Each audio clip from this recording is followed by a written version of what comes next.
إلى حضرة النبي المصطفى محمد صلى الله عليه وسلم وأزواجه وذريته وأصحابه وصلى الله عليه جميع الأنبياء والمرسلين وصلى الله عليه وسلم الكتاب والمرسل أولياء إلى في مشارق khususan ila hadrati jami'il muassis Nahdlatul Ulama jamil masyayikh Nahdlatul Ulama jamil muassis PKB khususan ila hadrati Syekh Muhammad Nawawi bin Umar Al-Jawi wa Syekh Syihabuddin Ahmad bin Ali bin Muhammad bin Ahmad Asy-Syafi'i Syekh bin Hajar Asqalani wa nafa'ana bima bi darul amin wa bil khusus jami'il awliya fi hadhal makan ahya'i Muhammad sesepuh sebagai termakan ajaib. Laumul Fatihah. A'udzu billahi minasyaitonir rajim. Bismillahirrahmanirrahim. Alhamdulillahi rabbil alamin arrahmanir rahim maliki yaumiddin. Iyyaka na'budu wa iyyaka nasta'in ihdinas siratal mustaqim. Shiratal ladzina an'amta 'alaihim ghairil maghdubi 'alaihim waladdallin. Amin. Bismillahirrahmanirrahim. Qala mu'allifur rahimahullah wa nafa'na bihi wa bi'udumi fid dharain amin. Niki ngrasaken makalah dari mulai awal kemarin, mulai di DPAC kemarin sak menika nasolibat di makalah yang ke-14. Makalah biasanya kita kuliah niku pun zaman riyen pun ada makalah saya dadi makalah. Asline nggih pengajaran modern niku nggih tidak lepas dari keilmuan ulama-ulama riyen. Jadi selain nek kuliah mboten ngerjakno makalah nggih makalah niki makalah. Di nasolibat pun mboten makalah jadi makalah. Bismillahirrahmanirrahim. Bal maqalatu utawi maqalah ar-rabi'ata asyrata kang kaping 14 an ba'dil hukama'i saking sebagiane pira-pira ahli hikmah ai attiba il qulubi tegese kang penggede-penggedene utawa pembersih-pembersih ini pira-pira ati wahum utawi hukama iku al-awliya'u pira-pira wali man tawahama anna lahu waliyan aula minallah kultu ma'rifatuhu billahi man utawi sapa wonge iku tawahama nyono sapa man anna lahu stune iku keduwe man anna lahu iku stune man waliyan utawi wali aula kang luwe utama utawa waliyan itu wong kang nulungi iku aula lu utawa minallahi timbang Allah kultu mongko ngucap sapa ingsun ma'rifate man billahi kelawan Allah wal makna utawi maknane iku man utawi sapa wong iku dzonna nyono sapa man anna lahu iku sedune iku keduwe man sapa nasiron wong kang nulungi akroba kang luwe parek minallahi tenimbang saking Allah wa aktsara lan luwe akeh apa nusrat apa nasoruhu nulungine man minhu tenimbang saking Allah fa innahum qasduriman iku lam ya'rif orang ngerti sapa man Allah ing Allah wa man utai sapa wong iku tawahama nyono sapa man annallahu iku ketuman aduan utawi musuh ada kang luwe banget nyatroni min nafsihi tenimbang saking awak iman kultu mongko ngucap sapa ingsun kolat mongko kidik apa makrifatuhu oleh ngerti sapa man binafsihi kelawan awak iman. Makalah ke-14 ini diceritakan oleh beberapa dawuh dari beberapa ahli hikmah. Kalau ahli hikmah di kitab-kitab itu adalah poro-poro wali yang memang bersih hatinya. Kalau di Indonesia biasanya nek ilmu ahli hikmah itu ada di Kanuragan, salah kaprah ya. Golek apa ilmu hikmah? Pagar Nusa, sami Pagar Nusa. Kula niki teng wakil teng jajaran ketua Pagar Nusa Pusat kula niki. Biasanya bahasa-bahasa ilmu hikmah itu asli nih ilmu hikmah itu nggih dari hukama niku. Bahasa hikmah itu adalah para wali itu adalah orang yang mempunyai ilmu hikmah, yaitu attibaul qulub. Hatinya itu sudah bersih, sudah tidak ada keinginan atau tidak terpengaruh dengan hal-hal yang duniawi, tapi melakukan hal duniawi itu hanya menjadi lantaran untuk mencari ridhonya Allah. Beliau itu dawuh, kalau ada setiap orang yang menyangka bahwa ada yang lebih memberi pertolongan kepada kita selain Allah, maka sedikit pengetahuannya terkait dengan Allah. Menyangka, bahasanya menyangka, bukan berarti musyrik, bukan gitu. Masih menyangka, kayak ngaten iki mamane kula gambane jenengan waktu ada di LPP, jabatan saya di PKB ini keronten ditolong oleh ketua, ditolong oleh sesepuh, ketua turunan. Itu namanya makrifatnya masih sedikit. Sebenarnya semuanya itu intinya itu memang dari Allah. Kula menjadi Pak Cari, menjadi mudin, wah krono aku ditolong ambek Pak Lurah, krono aku ditolong ambek Bupati, krono aku ditolong Pak Camat. Nah, itu bahasa seperti itu menurut ahli hikmah, aulia itu sepengetahuan kepada Allah itu sedikit. Intinya bahwa semua itu atas anugerah dan juga atas rahmat dan atas keputusan Allah, dan itu semuanya hanya merupakan lantaran, bukan mereka yang menolong kita. Sebenarnya kalau Allah nggak menghendaki, ya walaupun sak kuat apa-apa nih bupati, gubernur, presiden, ya gak dadi Cari, ya gak dadi DPRD, ya gak dadi ketua. Itu semuanya. Jadi seseorang yang masih menyangka bahwa posisi apapun, bahwa kondisi apapun kita itu karena ditolong oleh seseorang yang lain, oleh seseorang yang sama-sama hambanya Allah, itu menurut ahli hikmah, aulia itu masih bahwa pengetahuan terhadap kekuasaan Allah, pengetahuan terhadap Allah itu masih sedikit. Sehingga memang nggih ngaten iki nggih angel kadang-kadang kalau sebagai menungso. Memang kita kula dan kita sedaya niki nggih butuh ngelatih. Ngaten iki saat ada kita dalam posisi apa ya, maksudnya itu ngelatih syukur bahwa ini semua sebenarnya dari Allah.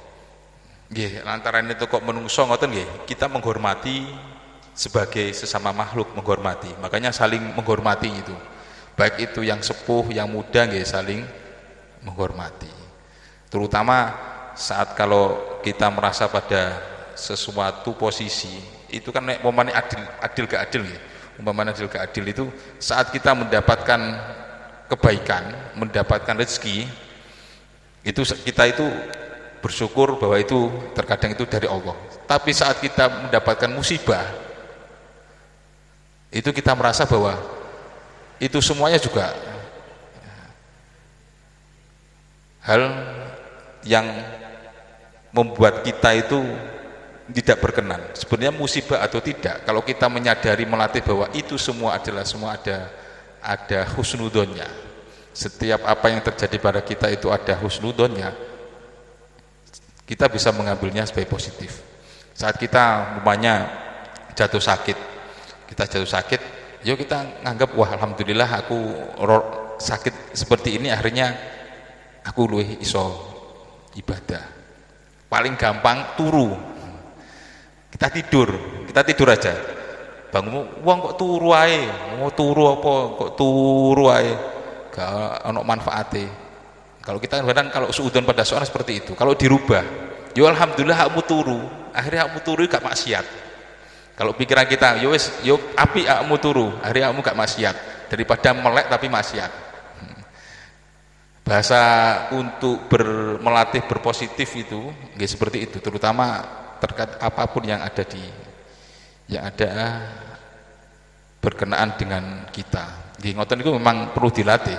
Terkadang nek ono apalagi yang sudah berkeluarga, kalau ada suami atau istrinya cerewet, yo anggap aja alhamdulillah iki ngelatih aku iso awak iso tapi seger, nek sabar itu sehat, daripada nyereweti tonggo mending cereweti aja ya kan ngoten ya, berpikir seperti itu memang kudu dilatih daripada kok bojoku nyerewati tonggone ya aku cereweti lu api ya, berpikir seperti itu memang kudu dilatih saat baik ada putra tapi yo ojo ya bahasanya kan saat kita merasakan kebahagiaan terkadang kita memuliakan orang atau apa, saat kita merasa kesedihan bahwa itu merupakan hal yang keburukan. Sebenarnya masalah kebahagiaan atau tidak itu tergantung kita menanggapi hal itu sebagai hal yang ringan-ringan. Maksudnya ringan-ringan itu yo kalau kita berpositif yo ringan-ringan mawon niku nggih memang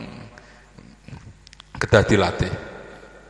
Nek napa definisi takwa niku napa? Meninggalkan larangan Allah dan menjalankan perintah Allah. Meninggalkan larangan Allah lah gitu. Tilem niku gak nglakoni maksiat kan ninggal larangane Allah ngono. Niku kan takwa. Tapi yo ojo tilem terus. Mboten ngoten. Maksudnya hal-hal yang sepele itu bisa kita menanggapinya itu mestinya dengan hal-hal yang positif. Maem, wong kok mangan ae. Yo gak apa-apa beke nek gak mangan malah gak iso salat, gak kuat ibadahane. Yo mangan opo gak ibadah sing ngono mangan sing akeh ngoten. Daripada poso moro-moro bablas terus kodokan ae.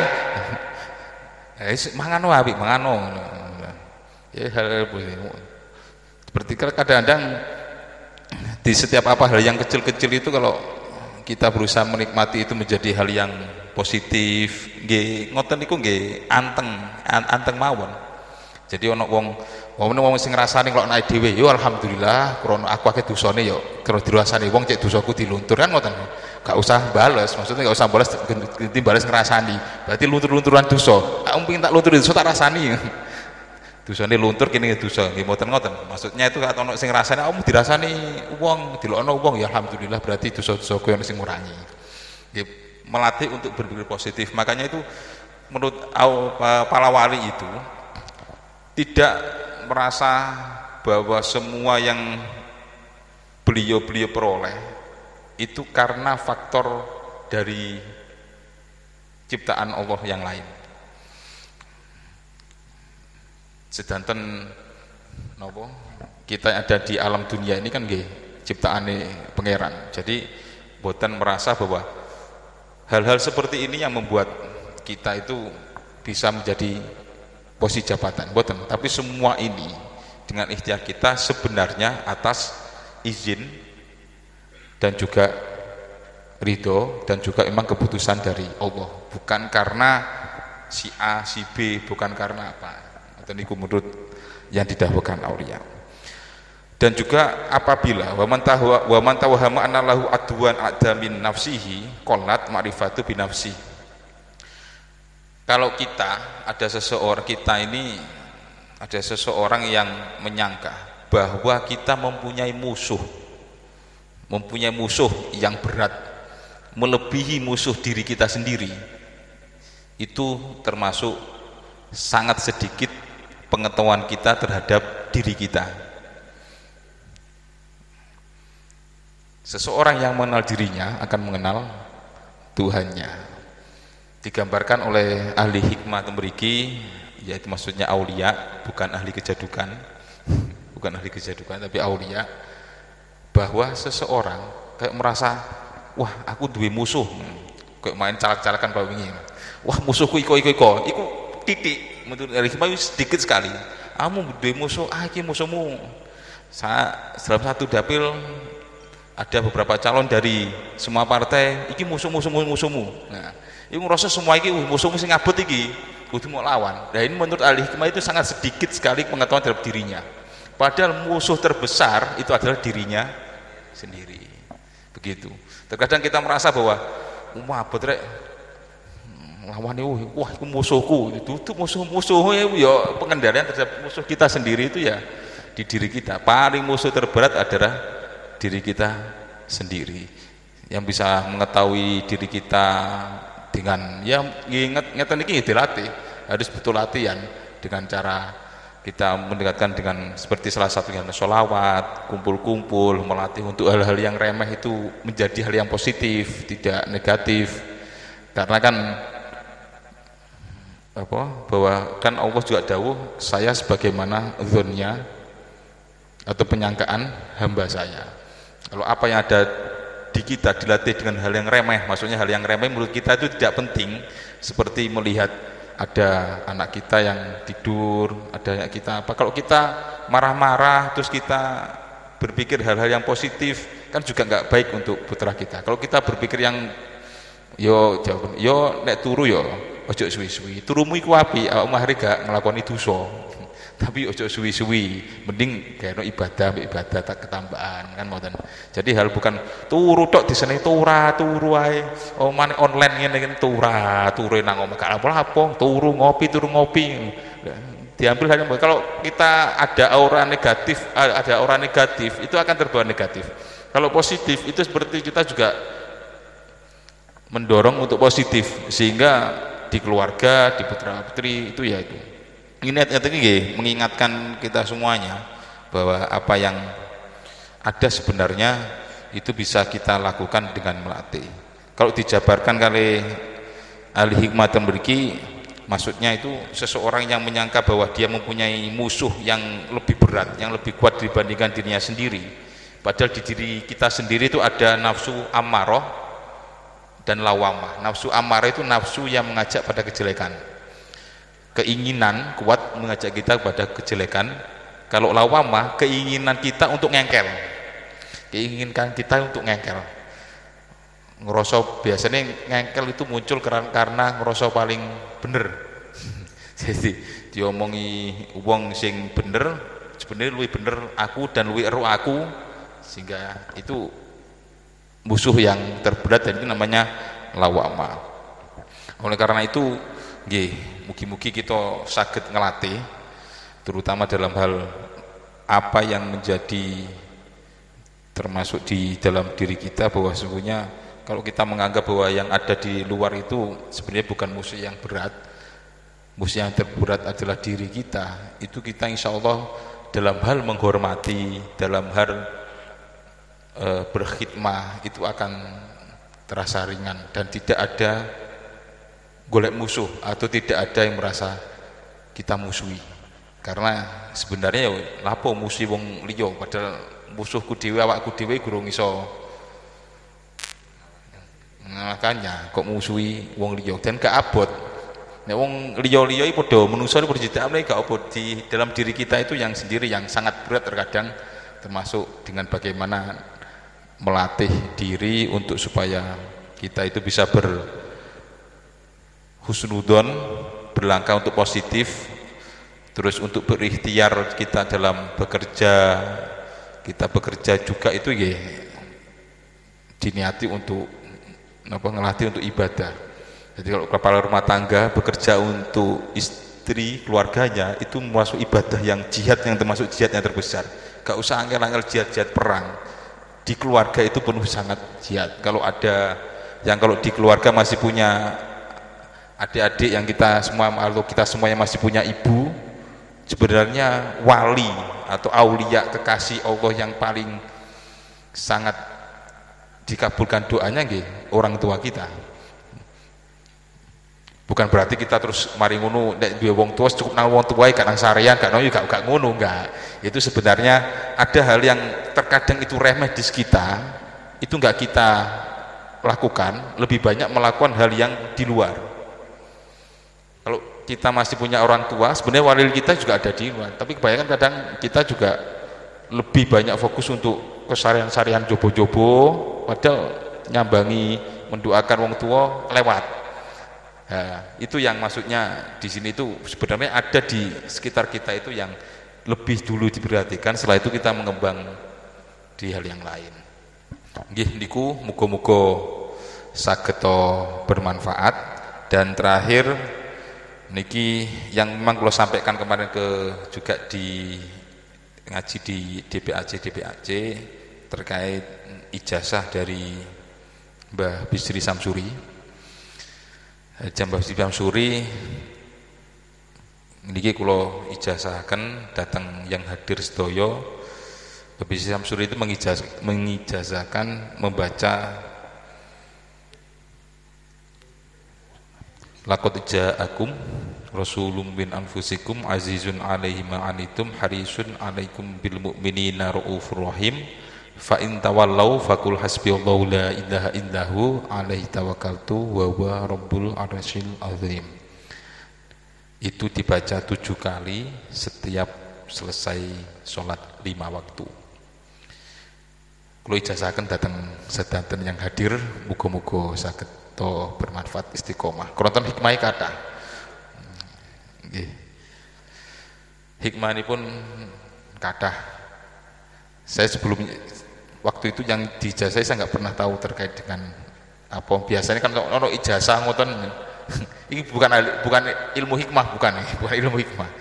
Laqad ja'akum nggih selawat. Sebenarnya dari ijazah ono apa iku keistimewaan ini? Apa niku napa niku? Sebenarnya nggih kathah. Sampai kalau baru tahu juga saat membaca lagi kitab ini bahwa di Nasohil Ibad itu ada cerita terkait dengan Imam Shibli. Imam Shibli itu bermimpi bertemu dengan Kanjeng Nabi dan berhadap-hadapan itu, terus Kanjeng Nabi itu berdiri dan mencium kedua matanya Imam Shibli. Terus ini yang mimpi sebenarnya Imam Ibnu Mujahid. Ibnu Mujahid bermimpi melihat Imam Shibli. Di situ juga ada Rasulullah. Imam Shibli itu berdiri, terus itu dicium kedua matanya oleh Kanjeng Nabi. Terus Ibnu Mujahid itu dawuh ya Rasulullah, ya Rasulullah, jenengan kok berbuat seperti itu terhadap Imam Shibli? Kanjeng Nabi dawuh, iya aku berbuat seperti ini. Karena apa? Karena Imam Shibli ini setiap selesai sholat membaca Laqad ja'akum istiqomah. Besoknya Ibnu Mujahid itu meng-cross check, kan itu kan ngimpi, ngimpian walaupun kita tahu bahwa kalau kita ngimpi dengan ketemu Rasulullah jelas-jelas itu Rasulullah. Besok cross check, Ibnu Mujahid itu ketemu Imam Shibli. Imam Shibli, apa yang jenengan baca setelah selesai sholat? Cross check seperti itu. Ya saya bacanya ya Laqad ja'akum itu, setelah sholat nggak pernah lepas Laqad ja'akum.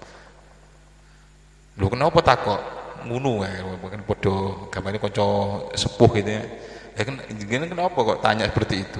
Akhirnya ceritakan mimpinya Ibnu Mujahid karena membaca Laqad ja'akum. Kalau yang terkait dengan kepagarusaan nggih mangke kali ngopi khasiate Laqad ja'akum napa. Tapi sing intinya itu terkait dengan sholawat, jenengan baca sholawat tadi itu juga salah satu yang menghadirkan Rasulullah, terutama kalau kita juga membaca istiqomah Laqad ja'akum, insyaallah juga bisa bertemu dan syafaatnya.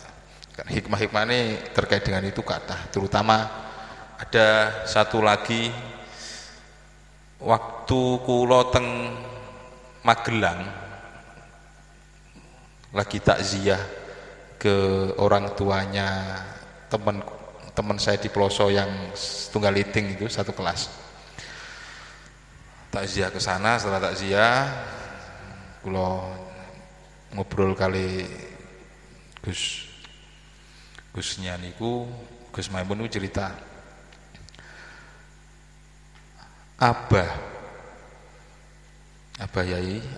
itu pernah berpesan,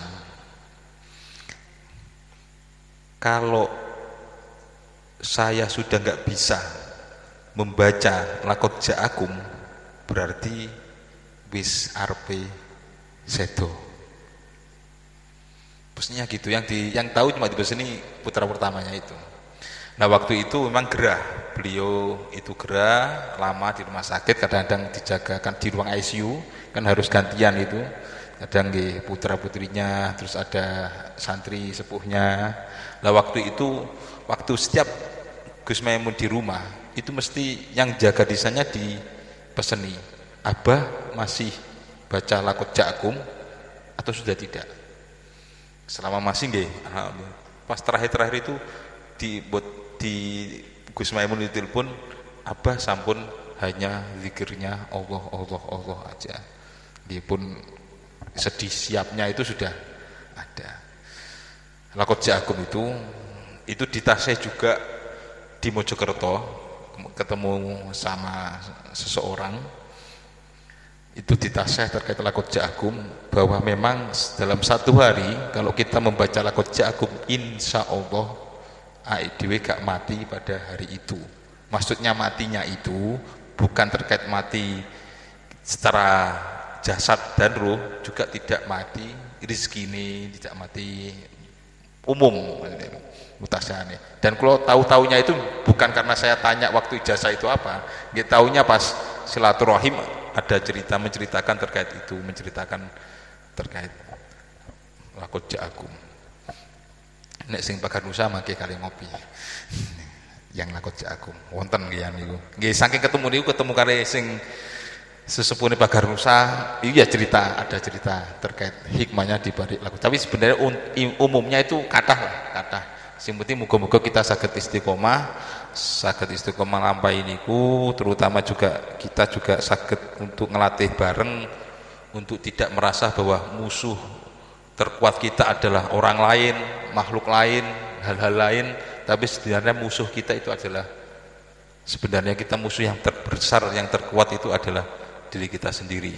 Dan juga kita ngelatih diri kita untuk tidak merasa bahwa yang menulungi kita itu, yang menolong kita, yang memberi kita itu adalah makhluknya Allah, bukan Allah. Tapi ya kita ngelatih bahwa semuanya itu adalah tetap karena kodok dan kodar dan seizin oleh Allah, sehingga apapun yang terjadi insya Allah kita akan bisa melatih diri kita untuk husnudon, positif, juga melatih diri kita untuk bersyukur.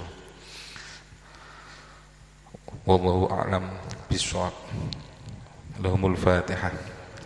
Bismillahirrahmanirrahim. Alhamdulillahirabbil alamin arrahmanir rahim maliki yaumiddin iyyaka na'budu wa iyyaka nasta'in ihdinas siratal mustaqim siratal ladzina an'amta 'alaihim ghairil maghdubi 'alaihim waladdallin.